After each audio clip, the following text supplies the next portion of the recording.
Hello বন্ধুরা, welcome to my page. তো এখানে দেখো তোজো করছে ওর ড্রয়িং ক্লাসের হোমওয়ার্ক। ওকে তো রোজই বলি একটু একটু করে কমপ্লিট করো, বসে না। তো জোর করেই বসিয়েছি, ওর স্কুল ছুটি। তো দেখো ড্রয়িং করছে, তো কেমন ড্রয়িং করছে অবশ্যই জানিও। মোটামুটি অনেক দিন হলোই ও ড্রয়িং শিখছে। আসলে ও ভীষণ দুষ্টু, ভীষণ ও ফ্রিকল মাইন্ড, যেই কারণে করতে চায় না এই। আর আমার পাটার খুব একটা ভালো না, তোমরা সকলেই জানো, বাট স্টিল আস্তে আস্তে ঠিক হচ্ছে এইটাই। আর এখানে দেখো স্কুল ছুটি বলে দুই ভাই বোন এক জায়গায় হয়েছে। তো ওদেরকে বললাম লাফালাফি করো না, কারণ আমি পায়ে ব্যথা পেয়ে যাবো। তো ওদেরকে টিভি চালিয়ে দিলাম, ওরা কার্টুন দেখছে।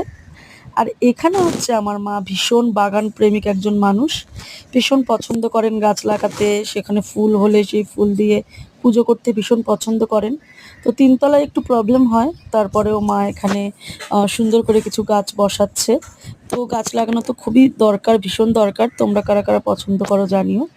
আর এখানে দেখো আমার যা দিয়ে গেছে ওদের গাছের, মানে দেশের বাড়ির গাছের আম, ভীষণ সুন্দর। আর এখানে আমি রান্না করেছি ডাল, লাউয়ের খোসা আর আলু সর্ষে ফোড়ন দিয়ে ভাজা ভাজা, এটা খেতে ভীষণ ভালো লাগে। আর এখানে করেছি বরবটি আলু পেঁয়াজ দিয়ে ভাজা, এটাও কিন্তু ডালের পাতে খুবই ভালো লাগে। আর ভাত করেছি আর ডিম ভাজবো, মানে গরম গরম খাওয়ার সময়। আর গুডলে একটু আলুর দম এনে দিয়ে গেছে, মুড়ি দিয়ে খাবো। এই ছিল আজকের রুটিন।